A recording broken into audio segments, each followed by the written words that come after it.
I have to say this thing, but what if this thing ends the relationship? I think when my feelings are hurt, I actually get more angry. You're not trying to ignore inner child. You're actually working for them and acknowledging them and embracing them. It was really weird. I've never experienced something like that before. This very, very frail, very quiet, sweet, but oblivious man basically held me hostage in the spy museum. As soon as I cry, I can like articulate what it is. Do you feel like you could ever hook up with someone wearing paisley?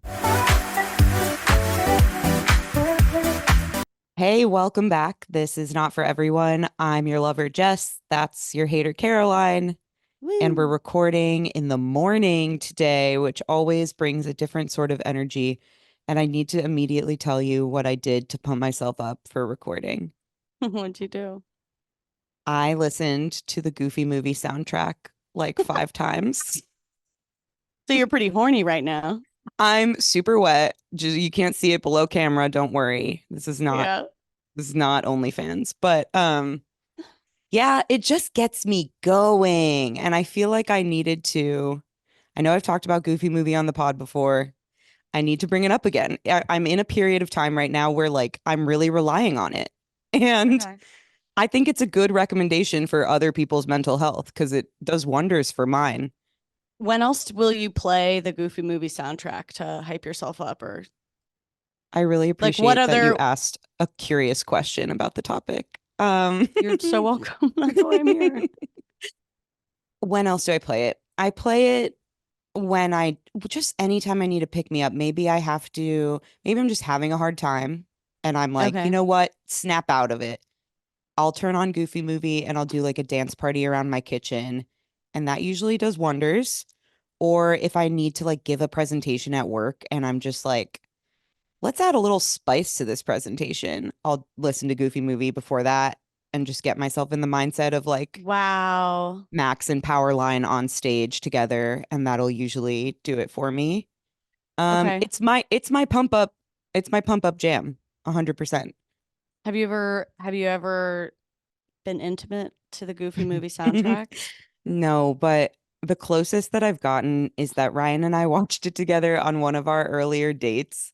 Mm-hmm. Obviously my idea, but he was very kind to oblige, and we were like very cuddly. I think it was our first or one of our first like movie night on the couch type of dates.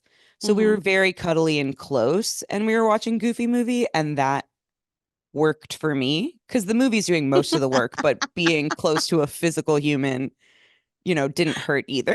I feel so uncomfortable. I'm clenching my loins to protect myself. I don't know why that made me feel so unsafe. It's fine. It should. It probably Yeah. should. Do Okay. you have a go-to pump up track or soundtrack or album or something? What do you listen to when you like Mm. run? Currently I'm listening to a podcast on Robert Hansen, who is like one of the greatest American traitors via FBI espionage. Okay, okay. So you're true crime a little bit. You're into that. Um, I was into true crime. I mean, I guess this technically is true crime, but I don't normally listen to true crime that much anymore. I think I kind of got tired of it. And this is kind of a different relapse just because I just like a good story. And I've been Hmm. shocked at how hard like Justin and I both love great storytelling. And one thing we've both been really disappointed by is just how many horrible podcasts are out there. Like, lol, if you think this is one of them, but bear with me for a moment, just of actual storytelling where they drag it out or they seem to not have edited out a single thing or like have Hmm. done any editing to the story at all. And sometimes I assume they're just dragging it out so that they can get extra episodes and get more ads, but then some of them don't even have ads in them. And I truly can't understand. Like, it feels really hard to find good podcast storytelling. I feel like I've listened to a lot of great podcasts, and then I've been up on the Reddit threads recently. Justin and I were on a little mini road trip, and we were trying to find like a great podcast for the road trip. And I got up in the Reddit threads, like, what are some of your favorite, whatever, and all the recommendations I tried, and they were almost all unbearable, like horrible Wow. audio, horrible pacing. An 8-minute intro where they didn't even like state the premise of what we should care about. And it's just kind of, I can't fully understand it. I thought it was all about money and trying to drag it out for advertising, but then some don't even have ads. I guess some people, I don't know. This is an unrelated rant, but I did Yeah. find if you're looking for a good story telling, which is technically true crime, but it's not gore and it's not murder, it's espionage, which I was like really into. I was really into the spy museum as a kid. And this guy, Robert Mm. Hansen, he was a spy working for the Soviets for 22 years. And he was like the greatest, most damaging spy in American history. He was working for the FBI. And he was caught in like 2001, and his sons went to the school my brother went to. And so I remember being in the Oh, spy museum as a kid. Like they have a whole section of an exhibit just to him, this weird little shrine. And I remember just being like, this guy was like right next door. I don't know. I was really fascinated by him even as a kid. So there's a good podcast interesting. on him. Yeah. Yeah, I always tell people when they're going to DC for the first time and they're like, what museum should I go to? Obviously, the Smithsonian's are great and they're free, but they're also super busy a lot of the times. The Spy Museum is an underrated gem that like is not just for kids. I love it as an adult. So that's just like a little hot tip for people going to DC. But yeah, that is interesting about not being able to find good storytelling podcasts because you would think that there's so many of them, and those are the ones that are more highly produced, you would think, and like have more Yeah. of a team behind them and like It's research and interesting. writing and all of that. I think that my intro and most people's intro to podcasts were things personally for me and for a lot of people. It was like Serial. For me, it was This American Life. It was Crime Hmm. Junkie. Some of those like big hitters, or Stuff You Should Know was like one of the oldest podcasts. And I think what I've learned recently is how much I took for granted how well produced all of those podcasts are. Hmm. Whereas like if they say a similar thing about interior design, like if it's done well, you don't notice it. So you shouldn't see all the inner workings and mechanisms in the production. It should just feel like, oh, obviously this is how the story would be told. Yeah. Told. Lol. Um, Telled. tell it God. So yeah, only recently I think it's given me a better appreciation for mostly how Ira Glass is like the best Yeah. podcaster, storyteller of all time. Yeah. 100%. Can I wait? 100%. Yeah. Have I told you my nightmare dating story about the spy museum? No, Did I not? I thought maybe I told it on the podcast. No? I don't think so. If you did, then I don't Okay. think I knew it was the Spy Museum. I don't think I've talked to Okay. you about the Okay. Spy Museum before, regrettably. Okay, well, if I told the story already, forgive me. But so I when I was dating, maybe this was like 2 years ago, a little over 2 years ago, I was single and dating and met this guy who was really nice. He was so quiet, which I kind of like quiet sometimes. I think because I'm so loud and like the self-hatred part of me hates the way that like hates that quality. And I'm really attracted to people who are a little more reticent sometimes, Hmm. and met this really quiet guy, very polite, very respectful, very buttoned up, whatever, but literally so quiet that like on our first date, which we got a drink or something, I would have to be like, I'm sorry, I can't hear you. Like, please, can you Oh repeat no, that? like Please, can you speak up? I volume literally, quiet. literally couldn't hear him, but just everything about him was so pared down. I mean, he must have weighed like 40 pounds less than I did. He was Oh, so just like a teeny tiny baby. And there was nothing bad about the date. It was just like literally hard to hear or see. But he was really nice. He kept like getting lost behind twigs, but he was really nice. And so he asked me on a second date, and I was just really into dating nice people. I just wanted to date a nice person. So I was like, yes, let's do this. Like, he's a little shy, whatever. So, second date, I proposed we go to the Spy Museum. I hadn't been to the Spy Museum since I was a kid. I fucking loved it as a kid. And I went so many times, and I hadn't been, in maybe 15 or more years. So we go on this date to the Spy Museum. I think the Spy Museum location has changed. It's like enormous now. It was like three different. really? I mean, I think it was like so big. It was so big. Okay. and it was like as big as the Air and Space Museum. What? And it was huge. Yeah. No, it was like enormous. I think the location has changed since we were kids. Okay. Went to the Spy Museum, and I will say it was definitely more for kids than I realized, which like Damn I it. still loved it. I But guess Jess, you I'm can still talking. love it. You Yeah, could I no went when I that was that like 22 and yes. I liked it, Oh, oh. No, I still liked it. I still liked it. It but it definitely was was more still for in kids than the I thought. original location. So I don't know about what it Okay. is now. Yeah. I mean, I still had a great time there. However, this guy, very sweet, he was that museum guy who wanted to read every single plaque and written text. And the Spy Museum, it's just like almost all written text. There's a few videos and like you're not looking at, it's a lot of Yeah. written text. It's a museum. And he wanted to read, I'm not kidding you, every single piece, every single spot, which is No, fine. But no, there it's was not. not It's actually for not Jess. fine.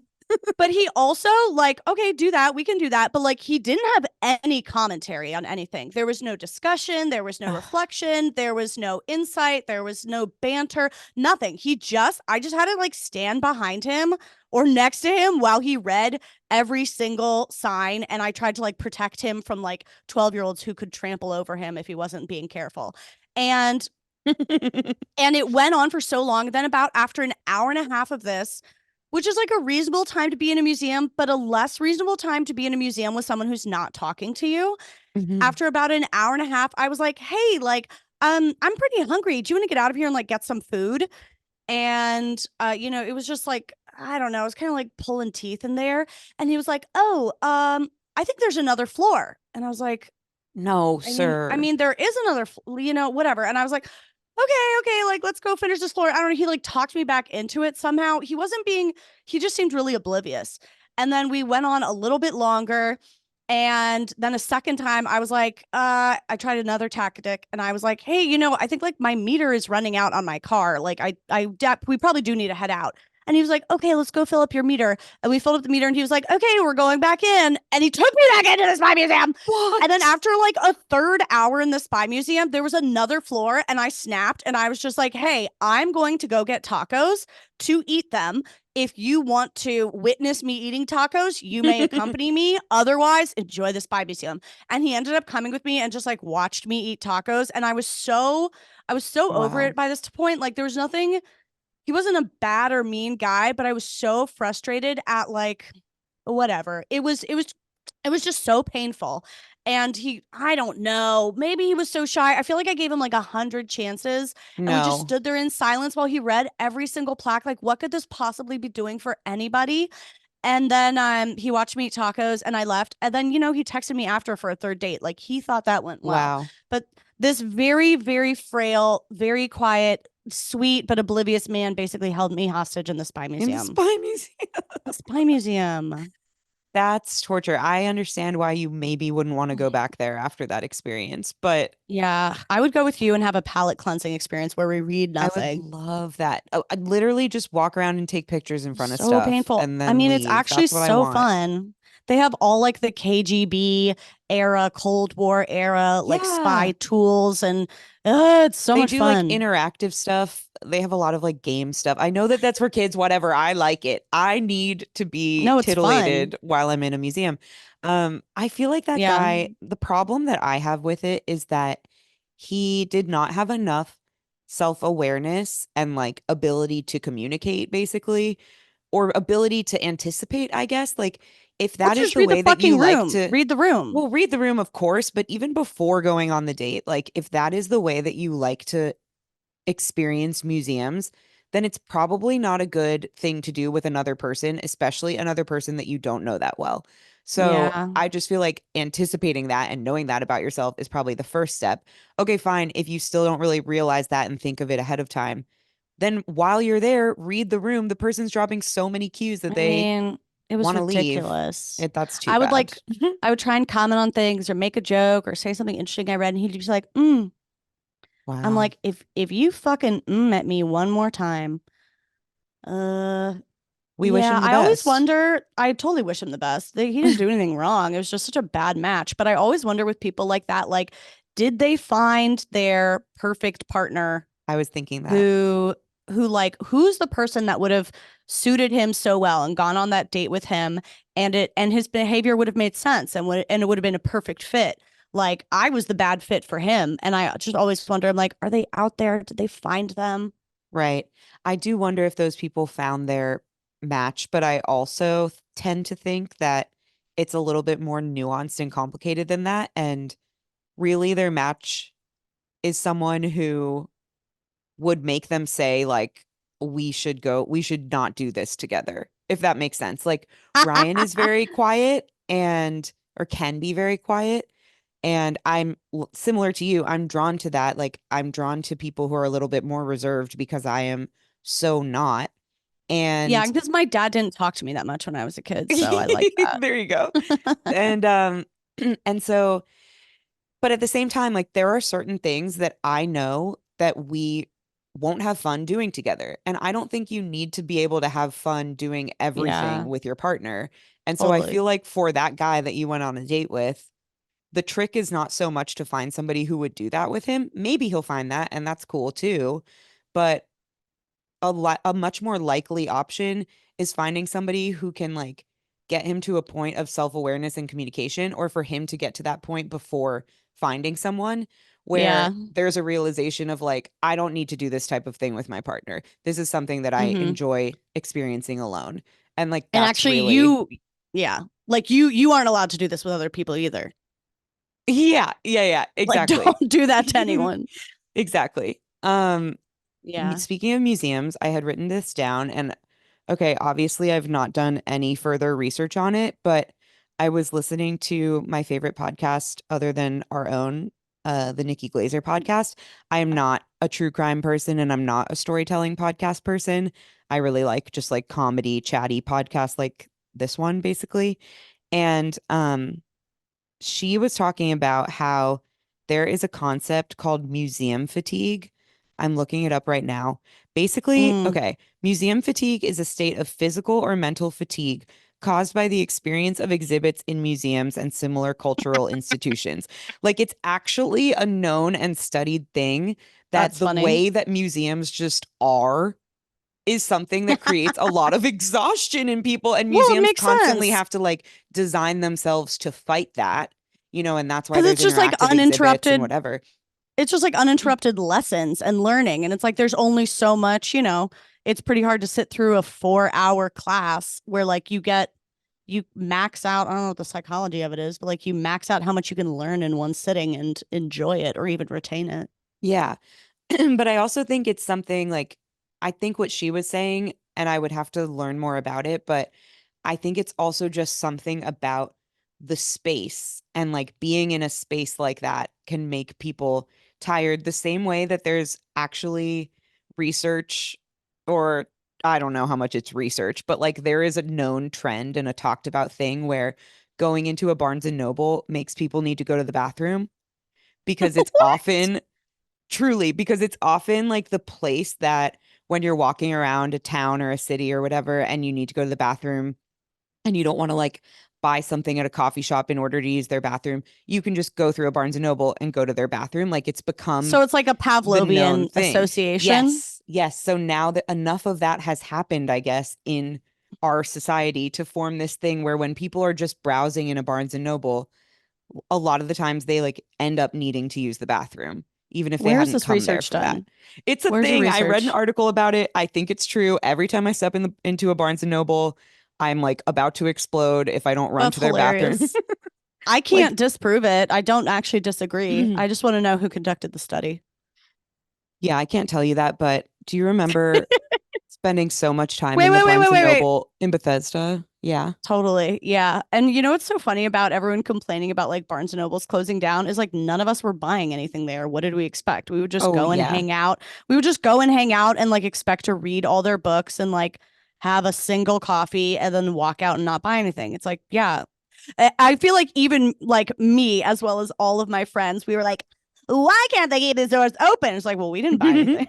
Like, what do you But we mean? did go there. Like that was the hangout, one of the three hangouts maybe after school was like going Mm-hmm. to Barnes and Noble and sitting on the floor in one of the aisles of books. Usually I chose the how-to book area and like the For Dummies books for some reason. Yeah. And we would just sit there and like look at books and have In any Starbucks. subject, it didn't matter subject matter. You just liked any of the four dummies books. That's Yeah, so they put them all cute. together usually in the Barnes and They did. Noble. No, I can immediately picture it. I've like Yeah, definitely hung out with you there before, so you know what I'm talking about. absolutely. Absolutely. Oh, please. I'm very familiar with the for dummies section Wait, do of you know Barnes and what this Noble. just made me? Okay, I wonder if you remember this. What? Whoa. What? Oh my So God, what? I don't remember how old we were. In like ninth or 10th grade, we went on a triple date together. You, What? me, and Hannah Walthall, and What? three guys from Gonzaga. What? One of them I have zero memory of was, this. I feel like Tell his me. name was Tommy. Anyway, Ugh. so Oh yeah, we that would have been Hannah's. Hannah had a Tommy, right? maybe, yeah, I think it was mostly that like Hannah wanted to go on a date with this one guy. And then, but everybody was awkward in high school. We went to all girls You're school. sure They I went was to all there? boys school. Yes. You're sure I was there? Yes. Oh And um so she somehow like enlisted us to come with her. I think you knew the other guy and then I was just like an add-on basically. And we went to Uno Pizzeria, which was the spot what? for all dates. And then we saw a movie at the UA Cinema on Wisconsin Avenue. And then we were like walking afterwards and one of the guys that we were with saw somebody that he knew in like through the window of the Starbucks that's over there. And so he ran Yeah. up to the window and like hit his hand against the window to say hi to his friend. And he ended up breaking the window. And then How we do I all like not have any of these dispersed. memories? I That am seems memorable. 100% positive you were there. It was memorable for me because it was like probably my first date, if that counts as a date. And you What? were on it. I don't remember any of my life. How do I not remember him breaking a window on a date? What? Yeah. It was because it was, I guess it was to this day, I don't know if it was a date or a friend hangout. It was like some of the people were trying to date, Yeah, some of well, the I had a people were boyfriend just at there. Gonzaga. I had a boyfriend at Gonzaga So and maybe that's who you were with. I did plays at Gonzaga, so that definitely I would have known people there. I don't know. Yeah. This is uninteresting to any of the listeners, but Okay. We're I'm done. mystified. No, I'm not saying your story is uninteresting. I'm saying that my trying to remember things I don't remember is uninteresting. Oh, sure, sure, sure. Well, yeah. Yeah. I just sometimes these things pop into my head where I'm like, wait, Oh, a little I did flashback. that? We were That's crazy together? to me. Like the nature of memory when you get one of those flash memories that you're like, I wouldn't even have known that I could recall that. You know, it's not a Yeah. memory where you're like, oh, I know their name. I'm trying to remember their name. It's like a moment that you don't even know you saved gets popped into your brain. I don't know. That part of memory, I sound like I'm high right now, but that part of memory is, it's just so wild to me. What? Yeah. I agree. There's so many things that I don't remember at all. I feel like I've talked about this before on the podcast. Like there are things that have happened more recently than that and that are with kind of like more people who I see regularly or Yeah. I don't know, just things that you would think I would remember more readily than something like that that my friends will It's recount to bizarre. me like remember the time we did this and I'm like absolutely not. Like I don't remember that. One of my friends was telling me like remember when I went to your parents' Easter, like came to your family's Easter celebration and I What? was like no, I don't remember that you were there. Like that's wonderful. I hope you had a nice time, but I don't recall. Maybe that's because Easter happened every single year, so it all like blends together. But anyway, Yeah. I don't know how it works and I don't trust my memory for most things, but this kid named Tommy breaking the window at Starbucks and you being there is a definite thing that happened in I would have conclusion. remembered a Tommy. I would have remembered if I was near a Tommy. Can I tell you something that I do remember this week and I didn't remember last week? Okay. So last week, I was trying, if you listen to last week's episode, I was trying to remember a certain term that refers to a kind of folktale or parable or like children's story. I knew it was a kind of children's story. The example I gave for the story structure is the how the zebra lost his stripes type of Yeah. story structure. And I'm specifically remembering it from elementary school where they had us write these kinds of stories. And I could not for the life of me remember what that story was called. Okay. You need to write us in if you were someone listening in your car screaming this out and you got it. I don't think it's a common term, but they taught us that story in elementary school as a just so story. Really? You remember that? Yeah, it's like Rudyard No. Kipling, just so stories. I believe And you, they're but I always don't like, remember. okay, it's always like the how this thing came to be. It's like all of like Rudyard Kipling. And anyway, it came to me in the middle of the afternoon a week later, just so stories. Wow. So if anybody got that, you get a No, star. lots of people were writing in like Aesop's fables and like, yeah, Yeah. all the things that we Justin were kind of dancing around Justin told anyway. me it was parable. Somebody said it was fable. We said all those. We said all those. Yeah, No, it yeah. was a just so story. That's the term I was Wow. trying to think of. Thank you for circling back. I do I don't think know, it's that important, but regardless of people knowing the correct answer or not, I do know that people were yelling at their screens and their phones. So we did need to circle back. I agree. Speaking of, okay, look at us going back to back to back with our segues. Speaking of listeners, our listeners, yeah. I actually have a story time right now. Okay. Ooh. So last week, I had a really weird health scare, like weird reaction to a medication. Mm. Basically, I had like a skin thing going on. I did a virtual care visit. They prescribed me an antibiotic for it. I started taking the antibiotic, and like 24 hours later, I got really, really dizzy and felt like I just couldn't even stand up and walk around my apartment for more than 30 seconds. Like I couldn't really see Oh. straight. It was really weird. I've never experienced something like that before. And I was kind of referring to it as vertigo because I know that that's what people call like dizziness. But the more it went on and I did some research and all of that, the more I was like, this isn't vertigo, it's something else. Anyway, long story short, I was trying to figure out what was going on. Is it a reaction to the antibiotic?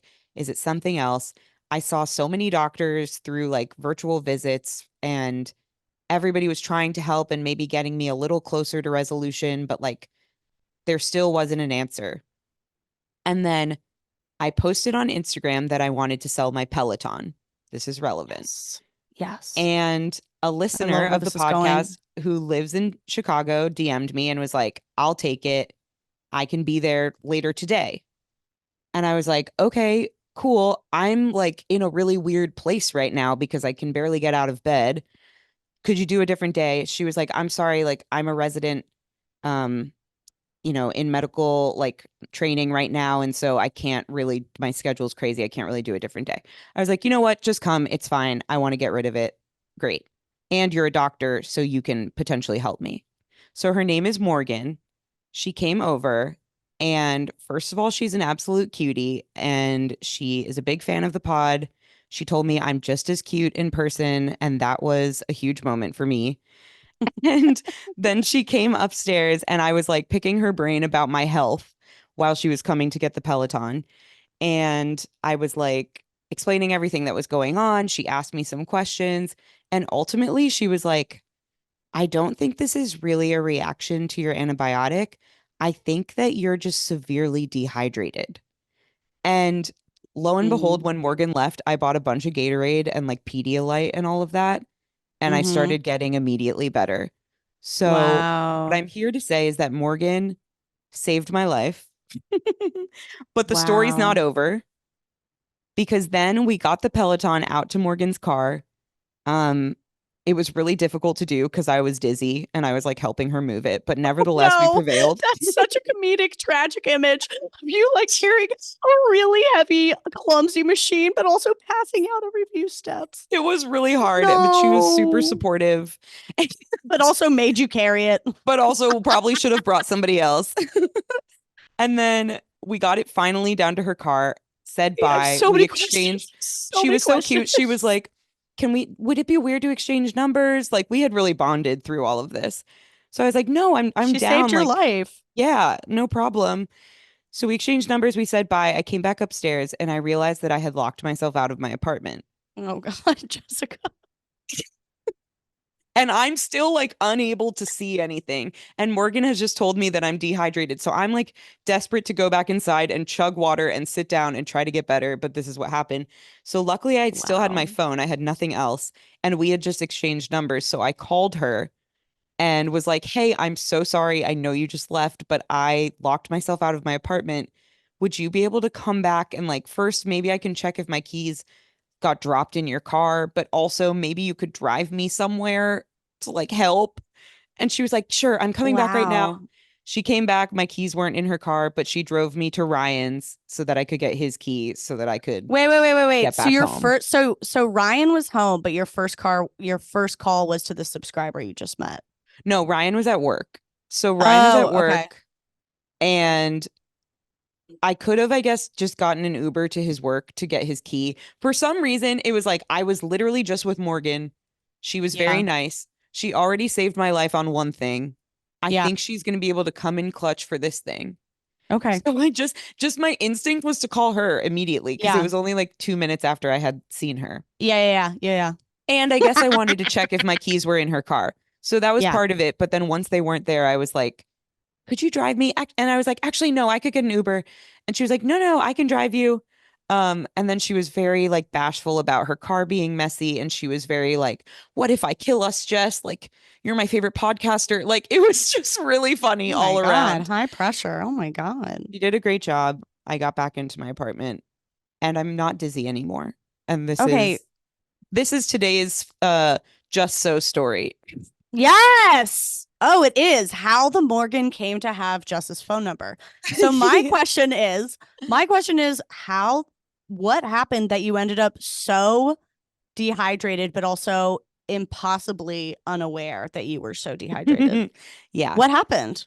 So antibiotics dehydrate you. So that is part Oh, of it. okay. I Yeah. did not really realize that. What they tell you is you might get diarrhea and nobody really associates that, sorry TMI, but nobody really associate that in their mind with dehydration like directly, but they are very associated and it makes a lot of sense. It's just like the providers didn't warn me about dehydration. They warned me about the other thing. So that was one piece. And they were like, drink a lot of fluids, but they weren't saying it in a way of like, otherwise you're going to be on your ass, not able to like walk around and see straight for 4 days. They were just saying, Yeah. drink your fluid. Like every doctor tells you to drink your fluids. Yeah. You So thought I they was were like, just saying like, eat your veggies and you're like, yeah, got it. yeah, it's like, yeah, I'd fucking do. Like, leave me alone. So I didn't really read into any of those things as like severe dehydration is in your future. Plus, then the first day that I was on the antibiotic, I do remember in retrospect that I drank so much coffee. Like, Mm, I have really cut back on my coffee consumption in recent years. I used to be like a 3 coffee a day person, and I'm now a one, maybe 2 coffee a day person. But that day, yeah. for some reason, I had four, and that So dehydrates I'm you. as a scientist, I'm going to speak for a moment because someone has tried to get in a fight with me about this on Okay. YouTube, saying like coffee is 99% water. Yes, What dingle dangle, but the it's a fuck? diuretic. It's a diuretic though. Correct. And It's a I was diuretic. in bed That's for four why. days, Yeah. unable to see straight. Fuck you.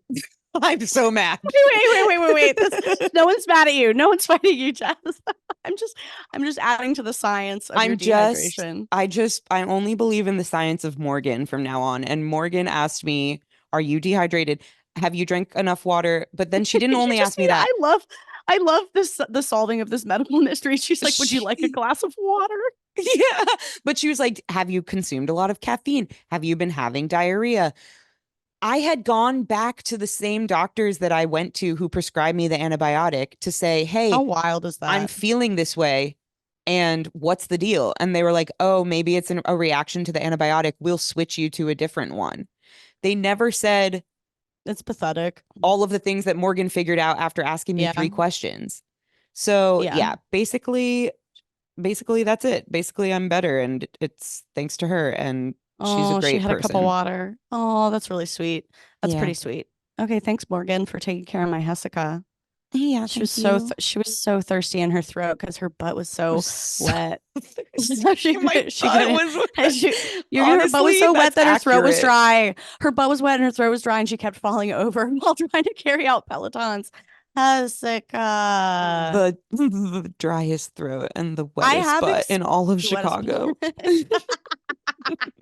I have experienced that with other medical things. I can't think of them now, the specific incidents where I get instructions of like something I have to do, but they don't include the threat. They don't include the ultimatum of like, if you Yes. don't do this care piece, this will happen to you. And I've realized I really need, I will Correct. completely disregard it unless they give me like the threat piece of it. Like, or this will Correct. happen. Tell me I don't what know the why risk is. I just assume that like they're just saying stuff to like fill the air Yeah, because if there's no consequence. especially with something like hydration, because it's like I should be doing that every day and it's something people talk about all the time. So I generally accept that, yeah, that's a good thing to do. I'll keep doing it. But if Right. you warned me that there could be severe effects if you don't extra super duper hydrate while on this medication, But that to be would clear, then I would have done it. but to be clear, your claim that you would have done it and were continuing to do it is not true because you didn't do it at all. All you had was a diuretic. Correct? Yeah, fair enough. That day Yeah. I wasn't really thinking No, no, no. that I would have done the Thursday. same. I would have done the Yeah, same. with the I four would have done the coffees. That same. was bad. That was not my finest. It's hard being like having to hold and own all medical knowledge for the community. I know, but someone's got to do it, and it's Yeah. you and Morgan. Oh, it's you too. Science. Oh, thank you. Science. Let me see what Okay. else I have Ask written me a here. question. Ask me a question. Okay. Okay. Wait a sec. Wait a Immediate sec. compliance. I love to comply. Yeah. I'm a sub. Okay. Ask me a question. This episode is sponsored by Shopify. I have dreamt of having a merch store for as long as I can remember. I feel like before I even had podcast dreams, I was like, give me some hats, give me some mugs, just put my sayings on items. That's what I've always wanted. And That is the dream. isn't it? And when we got together and started the pod, I was like, how soon can we make that happen? And I decided to just go on a voyage and spend a lot of time figuring out what are the websites and what are the ways to get this done. And of course, the first place I went is Shopify because I had heard a ton about it, but I still scoped like 5 months, I feel like, to figure it out. I just thought it would take me forever and be so confusing. And within a weekend, I feel like I dove in. I figured it all out. I set up Shopify, and some of that is because I'm me, but some of it is because Shopify is just so incredibly easy to use. Anybody can do it. It's cheap to sign up. It's like $1 a month for 3 months just to get yourself going. And they just do everything for you. They make it so easy. And now we are getting notifications every single day that our stuff is selling. And that is titillating to me. Her words are on her hats. Yeah, I feel like I know so many people who have reached out and asked me to make a Shopify store for them because they think making their own e-commerce store is going to be hard. They can't picture what it's going to be like. And then I just tell them, nope, just go make an account, log in, and you have your store. Yes. Like you drop in some images, you write whatever text you wanted to write. It's just like fill in the blank. It's so easy to set up. Yeah. It's not coding. It's like e-commerce Mad Libs. It's Yeah. like, just put in the words you want and it'll look cute. It really is made so that you have to do so little work. I think it sounds really overwhelming to have to go create your e-commerce store, but that's why Shopify exists, to make it really easy for you. It's nothing like, if you haven't done it before, it's basically nothing like what you're picturing. It's easy, and that's why we love it. Shopify is a global commerce platform that helps you at any stage, every stage of your business. If you're teeny tiny, just starting out, if you're a giant billionaire. Why are you listening to our podcast? Okay. Welcome. What if Warren Buffett listens to our podcast and he's also trying to start a merch He's like, these store? girls have figured out the merch. Let me see. Yeah. Let me listen to their advice. I think we have really good advice for young women trying to figure out their life and also for Warren Buffett. And if you are either one of those people, Shopify is the one for your e-commerce platform. You can sign up for a $1 per month trial period. That is $1 for a month trial period at shopify.com/not-for-everyone. That's all letters, no numbers. Shopify.com/not-for-everyone. Go there now to grow your business no matter what stage you're in. Cha-ching. How often do you cry? I think it's hard to say. It's like pretty sporadic. It's not that regular. I really feel like I'll go like 2 months without crying, and then I'll have an entire month of only crying. Yeah. Or Do like you feel 5 like months without it's crying and because then a it's lot of built crying. up or not even necessarily that? Um, no, I don't think it's like I'm holding stuff back. I think it's just like it takes um like my life is pretty happy and then I have to wait for enough like upsetting things to happen. It's not like Mm. it's not like small upsetting things are happening and I'm like not emotionally engaging. It's like there's nothing to cry over. And then there is, and then I do it hard. Right, right. Yeah, I don't know. I don't think that's a very interesting answer. How often do you cry? I cry pretty often, I think. I'm definitely a crier, but Mm-hmm. I don't think it's because, like, I think there's a misconception about crying that it means that something like terrible has happened. It could just And be overwhelm. yeah, for me, it's so many different things. It's often like how I allow my emotions to come so that I can like get to the other side. So if something's Mm, overwhelming, if something's stressful, if something's hard to communicate, like I'll often kind of get that like choky feeling and like welled up tears if I'm trying to express something hard to Ryan or something. It's not yeah. because anything bad has happened or anything bad is going to happen. It's just like that is a difficult thing for me to maybe say, or it's something that brings up a lot of memories or whatever the case may be. And my body's reaction to that is to produce tears. And I feel Hmm. like that's been very misunderstood about me for my whole life. Like I've That just people been, think you're really upset. They're like, oh, she's really upset yes. about this. Yeah. Yes, even like people thinking that they made me cry. I kind of hate the Mm, term like make somebody cry because obviously that is possible. Like there are bullies. I feel like that's the best example is like when you're young and in school and somebody bullies you and a bully makes a little kid cry. Like, sure, I'm not denying that those dynamics exist, but I also feel like I've had many experiences where I cry about something and the hmm. other person feels bad and feels like they've made me cry. And it's like, no, I'm just crying because that's how I feel my emotions and process things. I feel like it's even happened with you when we had that big like conversation about some stuff that we were butting heads on at the very beginning of the podcast. Yeah, I And remember I you cried in the cried. conversation and I know you felt bad about it. And I was Hmm. like, it's not, you've not done this to me. Like, this is just how I am moving forward, basically. This is like what my body needs to do to get through this and move forward. And the same thing has happened with Ryan. He, when we first got together and realized that I was such a crier, he would feel really bad about it and feel like I'm making this girl cry. Like maybe this isn't right because I'm making Every her hour. cry. That's Right. funny. And it's Oh, like, no, yeah, that's just how I am. I could see why that requires explaining. To me, um,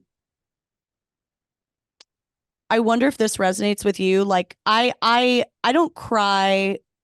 I wouldn't describe myself as a crier. Like, it's not a response to everything, but I definitely cry in moments where I'm not actually really sad or it's not like my feelings have been hurt, but usually it's wrapped up in some kind of fear. Like I'm crying because I have to say something that's hard and there's this fear of like what if they don't receive it well? Or I'm crying because I think of that like podcast conversation when we were having difficult and stressful conversations about work miscommunications early on and while I didn't cry, I could feel all the pressure of like, we have so much riding on this. We just started a Mm, business together and we're trying to figure it out. And it didn't feel like it was going the way we each had thought it would go to start out.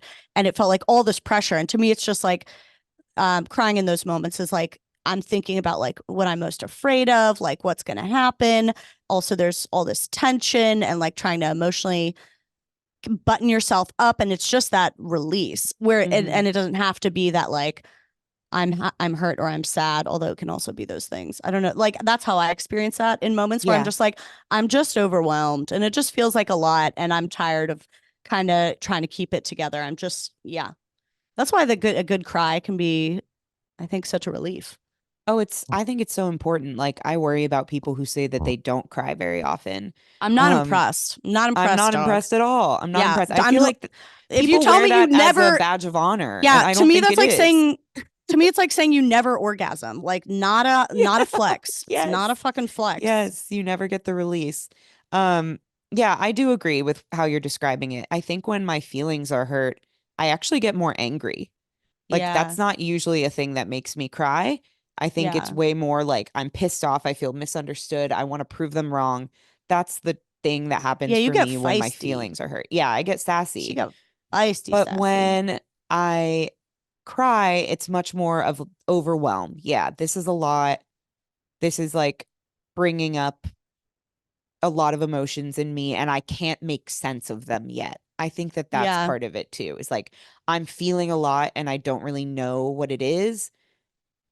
As soon as I cry, I can like articulate what it is. It really helps me get to Ooh, like that's have that interesting. release and get to Mm-hmm. the thing that I'm actually feeling The and that I honest actually feeling. need to say. Yeah. That's super interesting. I've never thought of that, but I think that's true for a lot of people. Yeah. Yeah. Yeah. The one area where I've tried to work on actually trying to minimize my crying is I noticed I would cry a lot when I felt like I had to say something difficult to Justin, something Yeah. that it stressed me out to say for whatever reason, something I felt uncomfortable saying, but I felt like I needed to say, whatever. Happens all the time in relationships. And I would cry all the time um, because I was so stressed out about like, I have to say this thing, but what if this thing ends the relationship? But I have to Mhm. say it. And and then inevitably every single time he would receive it really well and reasonably and openly, and it would have just a normal conversation. And then after the fact, I was kind of left with this feeling of like, why did I put all that emotional weight on something that actually could have been chill? Like, it Yeah. actually, like, I think I made it more of an emotional moment for both of us in the relationship than it actually needed to be because I was so stressed out about it. And and it felt like there was like more healing that needed to happen afterwards just because I'd been crying about it. And Mhm. just because I made it this really heavily weighted moment where it could have just been someone stating a simple need. And and so for that reason, not that it's like so bad to cry, but I just felt there was like more mess to undo after the fact. Not specifically because I cried, but because I made it so emotionally weighted when it didn't need to be. And so Yeah. now when I have those moments and I'm like, okay, I have to say something that's hard to say, and there's a part of me that's afraid this is going to end our relationship for some reason, I can never get over that fear. And so I try to just like visualize um like visualize first saying it to him and visualize that he receives it so well and so easily and so breezily and it's no freaking big deal and it's already done and we already said it and everything went fine. And I try to like walk into the conversation with that visualization in my head, and it makes it all go so much better in that like I can stand in my own feet so much better in a hard conversation. I like he is able to interact more easily because he doesn't feel me being fragile and on edge, and it just makes the whole thing go so much better. So that's something I've been like Yeah. working on, a time where I find the emotional heaviness doesn't help either of us. Yeah, I completely relate and I've been working on the same thing. Like I think that my tendency to cry in those moments, though it's fine and like Ryan accepts that that's sometimes how I show up and I accept that that's sometimes how I show up and like Mm-hmm. there's nothing inherently wrong with that, but I do agree that sometimes it makes it emotionally elevated and in a way that it doesn't have to be, and it also like Yeah. communicates that to the other person. And so Yeah. they think that something really big and like earth shattering is coming and something really upsetting is coming. And then when it's not, it's it's almost like they're wondering, is there more that I need to know because you're Lol. very Yeah. emotional about this? And I definitely have noticed that pattern with us as well. And um I also really relate to like the healing time that is required. Like you and I were texting about this the other day. Like there's such a thing as a crying hangover. And I will, if I've cried a lot and dehydrated myself, like on theme with that conversation, the Mm-hmm. next day I'll wake up with a headache like I have a hangover and it's simply because I was crying a lot. And so then it's like a reminder of the emotional conversation of the day Physical before, even toll. if it was Physical totally toll. a physical toll, even if it was totally Yeah, resolved and like went I totally know. fine. It's And like, so, why yeah, do we there's do this that? like lingering thing that you have to move past and get over and process and heal from that doesn't have to be there if you could just take in the crying just a little bit. So I feel the same and I've been working on the same thing. And I do think I've been getting better at it, but I'm also equally trying to not be hard on myself I when don't it think you is should be hard on something where yourself. I cry. Yeah, and it's Yeah, like, okay, no. maybe I escalated that because I was crying, but that's who I am. You know? It's kind of both. Yeah, I want to be clear that I don't think there's no weakness, there's no fault, there's no right or wrong in crying. To me, the crying is not a problem. The crying is just a symptom of future thinking fears. To me, the problem is the future thinking and the fear thinking that Yeah. is definitely making my life harder, my relationship harder, and this specific conversation harder. So to me, the goal is not actually like to eliminate the crying. The crying is just like tip of the iceberg that is coming about because I am so fear based when talking about my own needs. And so the thing Hmm. I think that like the other damage that I think too much emotion can do sometimes in those moments when like, okay, you're trying to state a need. Let me think of an example. Um, what's a good like relationship example? Okay, like it doesn't have to be a romantic relationship. Let's say I went to my parents and I was trying to, maybe they were speaking really, really critically or really rudely to me or something at home. And I'm trying to set a boundary. I want to go to them, express like, I'm not coming home for Christmas if this kind of language can't be changed, I'm not coming home for the next holiday. And I want to be able to say it like that. But if I'm weeping, like I'm both expressing a need to be spoken to with respect, and I'm setting articulating a boundary, a consequence of what's going to happen if that need isn't met. But if I'm Yeah. like crying while I do it, it kind of reveals it's not such a bad thing. I don't think you have to beat yourself up at all. I almost always cry.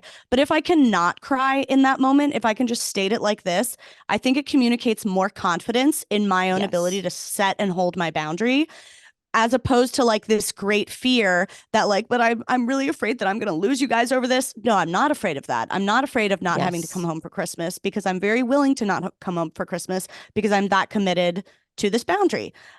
So I think just like in like standing up for yourself, it can be a tact. Just it's just like a helpful tact to underscore how you are committed to your own need or to your own boundary, whatever, as Yeah. opposed to it actually being some kind of failure if you show emotion. It's not an emotion, it's human and it should be embraced more. I don't think you have to put it down, but I just think when you're speaking of like tactics, it helps me sometimes. Yeah, I think that That was makes sense. extremely well said and very good example that you used too. That's exactly what I'm working on in EMDR therapy is like Yeah. there's the bodily held emotions that you show up with and that get triggered. And then there's the other parts of you. Like, or even a better way to explain it is there's kind of the wise mind, the like Mm, adult part of you that has gone through therapy and learned about yourself and been through experiences and taken growth from them and knows the right ways to communicate and the best ways to represent yourself and set boundaries. That's the wise mind. And then you also have other parts of yourself, and one of them is the inner child. And the inner child is the one that's probably doing the weeping and doing the crying thing, and they're yeah. filled with fear and they're worried about abandonment and they want to be heard when you show up to the table and you're going to say a hard thing. They're like, "Hey, I'm scared of this. Um, I'm going to cry to show you that I'm scared of this. Like, please stop doing this hard thing." Yeah. And it's the wise mind that has to kind of take over and be like, "I know it's scary, but I got this. We're doing the right thing. This is the way to communicate it. It's fine. We could cry later if we need to." And so anyway, that's the way that I've been breaking it down in Yeah. therapy and like exactly the thing that I'm working on is I want to be able to show up in those difficult situations where I need to set a boundary or I need to express a need and be confident in it and like show confidently and kind of mimic people that I've seen do it really well. Like I have certain friends or certain loved ones who I feel like really show up for themselves in a very like full, confident way. Yeah. And I'm so impressed with it. I admire it. It's something I aspire to for certain situations and at certain times. And so I want to get there. And in order to get there, I kind of have to like nurture this part of myself that is afraid and that tends to cry. And like both can exist, but can I just let one take over slightly, slightly more than the Yeah. other in those situations where I feel like this is actually going to serve me better? This is actually going to Yes. accomplish the thing that I need and that I want in a better way. I love that visualization because to me it underscores how like it's you're not trying to suppress one of the voices. You're sending wise mind in to advocate for inner child, basically. Yes. You're not trying to ignore inner child. You're actually working for them and acknowledging them and embracing them. But the one who you want to send into the courtroom is the wise mind. Like same Yeah. as if you were going to talk to my parents on my behalf to defend me, if you went and were weeping to them, I would be like, okay, Jess, well, I appreciate it, but like it would have been nicer if you could have just like stated things. But yeah, I like that. I also want to say that I love the voice that you use when you For my inner child. articulate. No, actually, when you do maybe wise mind embracing your inner child, it's really Mm, comforting and you're like, I know we can cry later, it's okay, I got you. I don't know, the voice you do always makes yeah. me feel really Oh, fuzzy. thank you. I guess that's the point of the voice. It is Yeah. it is a voice that I am honing, and I think you pointed out something very important about it, which is like before I was working on this actively in therapy, all of these parts of me existed. I just wasn't aware of them and thinking of them as parts that could work together. And Hmm. now I think about them in that framework, and it really helps because previously the tendency was to quiet the inner child and to be like, Yeah. "Ugh, I'm so annoyed with myself that I'm crying about this thing. I'm so annoyed with myself that I'm showing up fearful and weak about this thing." Being self-critical about the inner child, and Right. the pivot and the shift that's happening is, no, that's a part of me. There's a reason she's there. There's a reason she feels this way. It's a And healthy part she's of you. allowed to feel this way and be heard, Yeah. but we need to reassure her and say these other parts have it under control right now. And so that is actually, yeah, I'm glad that you kind of noticed that in the way I was talking about it, because I think that's a really big part of this work and this therapy is like for so many years you push away the inner child, and it's actually about like letting them come forward and Hmm. saying like, I got you. Well, think about just what we were saying earlier. Like people who don't cry, it's not a flex to me to say you never cry. It's not a flex to Mm, me to say you're not in touch with your emotions or you never get down or upset or any like that just means to me you're really out of touch and detached from your own experience. It's not impressive to me. yeah. But and the opposite of the embrace you're talking about is something I think is important to work against in our culture, which is this narrative of like, it's such an insult to call somebody too emotional. I think Yes. a lot of men will use that. Also, a lot of women have used that. Lots of people, all genders have used that at me at different points as an insult, like, oh, you're so emotional, oh, you're too emotional. And there's a culture of just like agreeing that that's inherently a negative thing. And I don't think it is. I think it's a neutral thing and you can use it. I think it's just a human thing.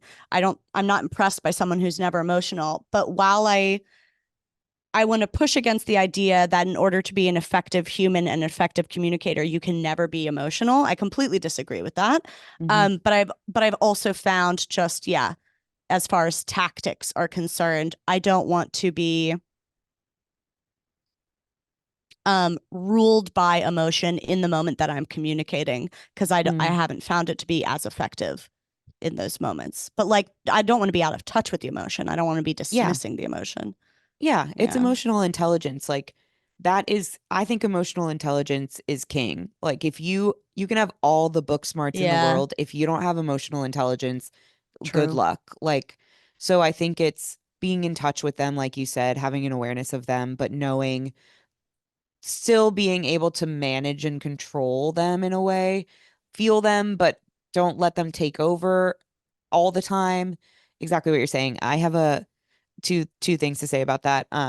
One is small. My coach, my trainer at my gym has a tattoo that says sensitive kid, and I'm obsessed with it. And Oh, like the first time I saw it, I was just like, ugh, we are the same. Like he and I have such a soul connection, and I love that tattoo, and it just made me feel connected to him because sweet. I I was like wearing it always the as a kid. badge of honor. Yes, Totally. exactly. I was always the sensitive kid. I was always the People use it emotional against one. you. And he's like tattooed it on himself and he's like this strong big guy. Um so that's one thing. The other thing that this made me think Hmm. of is I had this conversation at work a couple days ago with my direct report where I was trying to, this is kind of a circling back on a topic from a few weeks ago moment, where I was wanting to understand a little bit more about her like long-term career aspirations and what motivates her, because I just think that that's useful in understanding how to like coach and mentor and give feedback and work with somebody. And so I opened that conversation with her, and she at first was very surprised by the conversation and the fact that I had asked that question and didn't really know how to answer it because I think she was like, can I be real with you about what I want in the long run? Or do I have to say something that just like fits the fact that I'm at this job right now and This maybe I was your need to just be subordinate? enthusiastic about this? Yeah, the girl that reports to Okay. me. Yeah, yeah, yeah. Okay. And I could tell that that was like her initial reaction when I opened this topic. And so I kind of reassured her and was like, there's no expectation that you're going to stay at this company forever. I'm not going to stay at this company forever. You know about me that I have a podcast outside of this and that my goal and my dream is that that becomes my day-to-day experience and job. So like in the same way, I'm curious what you think about outside of this and what are the things that motivate you, because there are ways that what we do here can support you getting that thing outside of here. And so once I kind of said that, she opened up and we were able to have a really good conversation about it. That's an interesting topic in and of itself. But the reason I thought of it is because she ended up tearing up in our conversation, because it was like vulnerable to share where she's been and where she wants to go in her life's purpose, really. And she kept apologizing for crying. And I was just like, that's okay. I've cried about these exact same topics and conversations a million times and will do it a million times more. I don't believe in the thing about like you can't cry at work or women shouldn't cry at work. I feel like that's such a um there's an attitude about that that I think is misguided. I think that there's a time and a place, of course, but I don't think it's like just bad across the board to let your emotions show at work when it's an emotional topic. And anyway, it was a really good conversation for us, and I feel like there's been a lot of progress made there since the last time I talked Hmm. about it on the podcast. And I think it's because of like building that trust and getting to know each other better and Damn. having open emotional conversations. And yeah, I think that you're allowed to cry at work, I guess is the point. I think That's it can awesome help. that you've made so much progress on that dynamic. But I know you were It's stressed been about very that. rewarding. It was really stressful, and Wow. but it's been very rewarding to like figure out Yeah. how to get through to this person, I guess, and like Yeah. the right, yeah, just like understand better how to Was motivate them that and what they want so that we can mhm. make it work for them. Was that the major thing that you felt like was the helpful switch, or was there something else that if you're able to talk about it? No, there's been a lot. I mean, I Yeah. definitely had to give Okay. direct feedback a few times, and we had to have really hard, uncomfortable conversations that, Hmm. yeah, were tough. But I feel like in the same way that difficult conversations can bring you closer in a relationship, I think a similar thing has happened where we've had to have difficult conversations about her performance and my expectations and all of these things. Um, but it's made us closer and it's like grown a trust And I think I've been able to show in those conversations that where I'm coming from is like wanting to see her be successful and wanting our Mm-hmm. team to be successful and like really coming at this from a team oriented place of like, I'm not successful if you're not, and vice versa. So let's like figure this out together. And so, um, yeah, we've had to do a lot of that, but I think it's made Damn. us closer. And I think because we've done that, now having a conversation that's a little bit more big picture and vulnerable and like, what are your dreams, even if it's not at this company, even if it's not in this field, even if it's not anything to do with this, um, we were able to get there because we've like done that hard work, I guess. That's awesome. I feel like I know you said that you hadn't had an experience in your managing position that felt so challenging, where it was like, I don't know how to solve this like motivation problem Yeah, or whatever. And I feel like that must be, it's like you're in like a video game. And I feel like you just got like a mega upgraded because you figured out like how to beat this tricky level of yeah. like having to problem solve something where you were experimenting with a bunch of different angles and like didn't know what would work and but didn't give up. Like, I don't know. I feel like that would be kind of exhilarating and encouraging. It is. Yeah, it feels kind of profound. It feels like um I'm uniquely able to Ah, handle this or something, or I'm uniquely like matched to help her grow and vice versa. Like this is helping me grow too. So yeah, yeah. it's pretty cool. Um I don't often get that feeling about my day job Mm-hmm. that I'm like uniquely supposed to be here or something. And Mm-hmm. that was one of those conversations that made me feel like, oh, yeah, like I'm supposed to be here and I'm doing the right thing, which is nice because yeah, it's a new feeling in that part of my life, I think. So that makes me think of something that has been like stuck in my head over the past couple weeks. Um, and it really, sometimes you hear someone say something and you're like,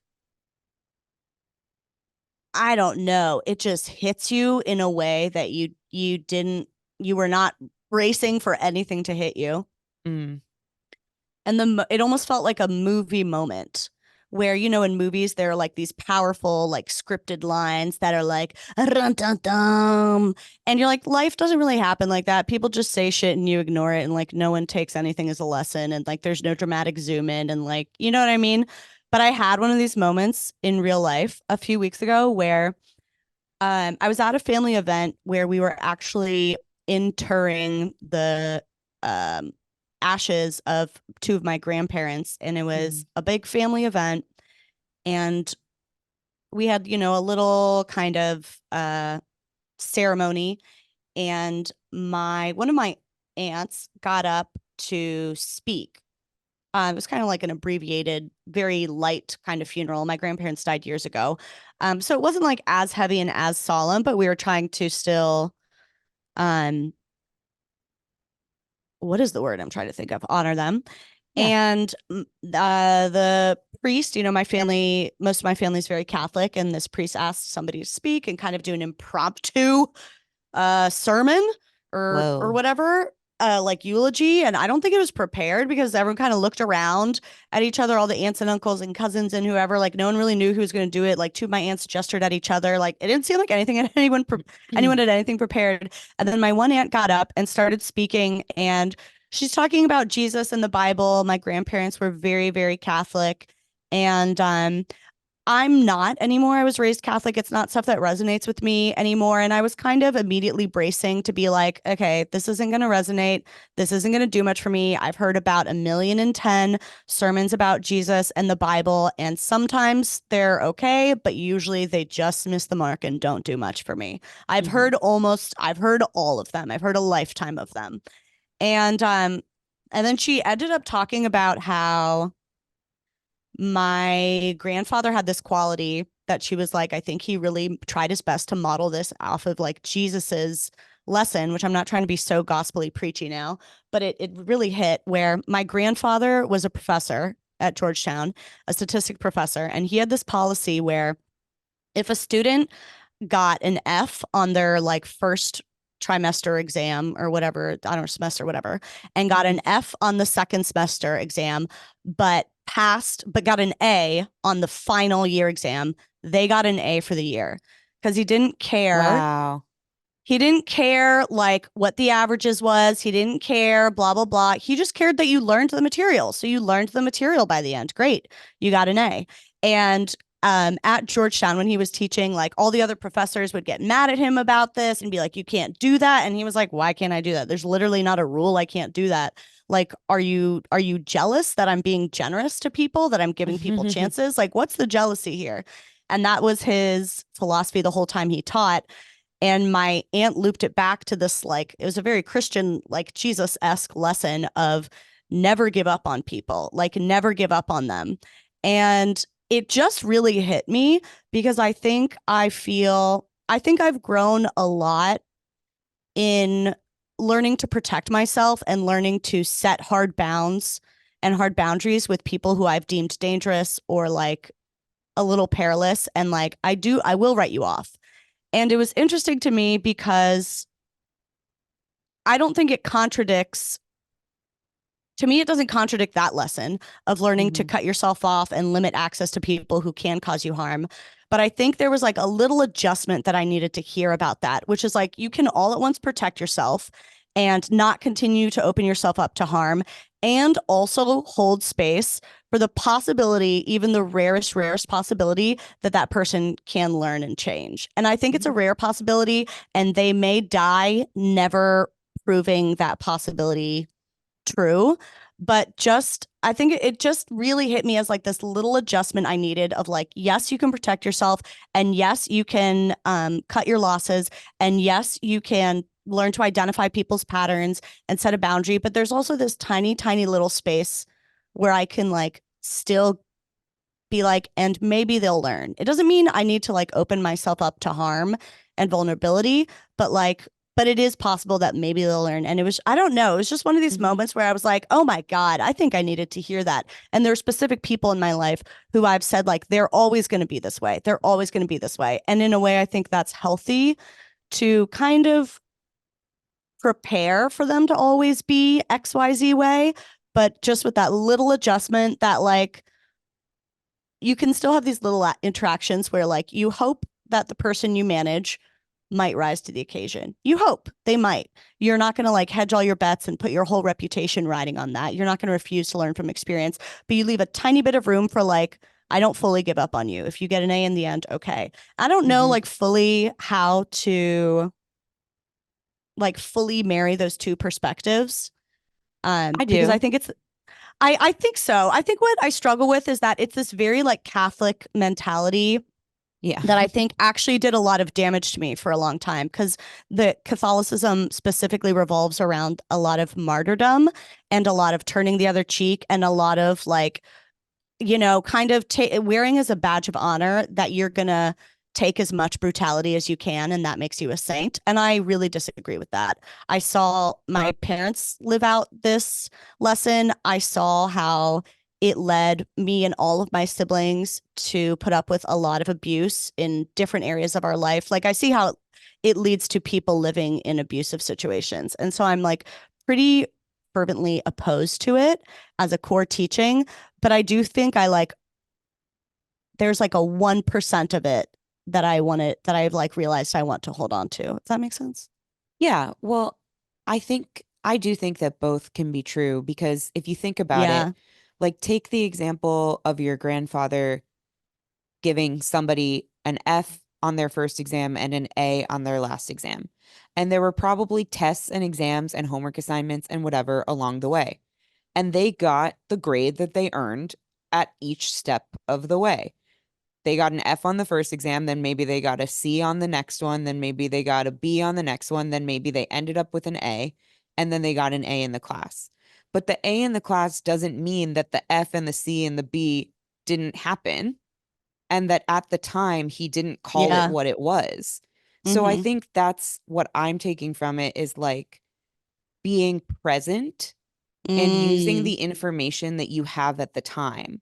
So, like, if a person is showing up in your life in a really harmful way, then call it what it is. Call a spade, protect yourself from it. That doesn't mean that they can't change in the future, but it means that you're using the information you have at the time and being present about it and making a decision based on the present moment. If in the Mm, future you end up like colliding with this person again and they have improved, great. But if you don't, it's not like you were holding out for that. It's not like you should wait around for that, but it's like that doesn't mean it couldn't happen. Like my ex did a lot of terrible things to me, and I that situation ended as it should have. And I'm not really planning on ever seeing or talking to him again. But does that mean that he can't improve and be doing better with someone else? Absolutely not. Of course he could be. And I kind of hope he is. So mm, I just think it's like at every point, you have more information. You're collecting data, you're collecting experiences, you're collecting proof points, you're giving somebody a grade based on what is like the most current. mm-hmm. And I think it's more about like not holding a grudge. Like if you get a B, Yeah. then that shouldn't, the F that happened 2 months ago shouldn't detract from the fact that now you got a B. Yeah. And this is like abstract, I know, but I think No, no, it's, no. I think it was good for someone who said they're not yeah, good with metaphors. I love how you said that. Yeah, thank it's like you. he called it. You call it what it is in the moment. In the moment. No, I think that was great. I really like that. I think there is something to be taken from that. And nothing can be applied to every situation, but I think that if there wasn't hope for improvement amongst people, then like a lot of things that do happen in Yeah, this world wouldn't be happening. Like, yeah, I work in healthcare at a digital health startup that's trying to improve access to care for people. Like, that wouldn't be happening if we didn't think that that was a goal that we could at least get closer to. Does that mean an F turns to an A every single time? No, but can it get closer to an A? Sure. Like, why don't we try? I just think there's so many things that happen in our world are happening because of people who leave space for that improvement. And mm-hmm. I tend to be an optimist, or at least like a realistic optimist, where I don't think that it's all going to be perfect in the end, but I think we can leave space for improvement and I think we can work towards it. And I think people are capable of it. And that doesn't mean I have to be part of every single one of those initiatives, but I can leave space for the fact that, like, yeah, that could happen. I hope it does. You know what I Yeah, mean? I totally know what you mean. I feel inspired. Me too. That was kind of beautiful. Are we Wow. fucking beautiful? Oh, we're beautiful. Oh We my God. are in Jesus likeness. I can't believe I'm on here talking about Jesus. Can I That ask was you a crazy. question? Because you asked Yeah. me a question. Yeah. Um, do you feel like you could ever hook up with someone wearing paisley? No. Immediate no. Immediate I don't, no. yeah, I don't think so. Oh, Or I really don't think so. I don't think I ever have. I don't think I ever could. If I did, I mean, they would have to have like the most amazing personality, I guess. they would have to have redeeming qualities. Why are you thinking about Oh. this? Why who's wearing paisley? I was just thinking about how much I hate paisley. Yeah. And I It don't think I reminds me could of be attracted to someone seen near paisley. even near it. Yeah. Even if Well, their seen mom has choosing it. paisley in their No, just house. seen no, no, no, seen choosing it unless they're dressing their mom. I'm not gonna hold their mom's chemise against them. But if they're like, Mom, I love that chemise, I'd be like, you gotta go home. Wow, you don't see paisley as much anymore, I feel, which I'm not complaining about, but I feel like it's been a while Yeah, since I've seen paisley, but there was a time I in know. like Was it middle school. early 2000s? That's what I was gonna say. Yeah, Early paisley was 2000s, everywhere. yeah. Vera Bradley bags were everywhere. I had one. I liked the Paise at the Maybe time. that's why we weren't hooking up in middle school. Maybe we would have been loose whores if not for the paisley fad. Yeah, it goes both ways. Anybody with paisley is not. get an ass. That's the conclusion that I can give to this scientific episode. If somebody listening to this podcast right now is wearing paisley or has made love to someone wearing paisley within the last 2 years, please DM us and tell us what happened and if you were drunk. And send us pictures, like if you have the Yes. paisley Wait, available.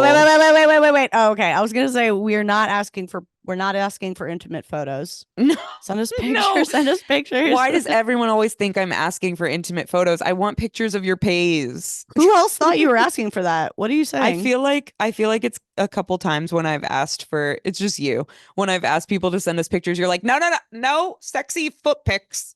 And I'm like, well, okay, but like I feel like you neutral always foot say pics? send pics. You always say send pics when I'm like, I like did you hook up with visuals. someone the last 2 years? Yeah. I'm a visual learner. That's actually not true. I'm an auditory learner. And this is a podcast for that reason. Should we close it? This has Close been the not for door. everyone. We hate podcasts. No, we hate Paisley. We love podcasts. Thanks for being here. What is wrong with me? This episode was edited by Abigail Newhouse. I keep forgetting to say it, but it's always been true. And tell us something you hate about Paisley. We'll see you next week. Yeah, we will. Kisses. Bye.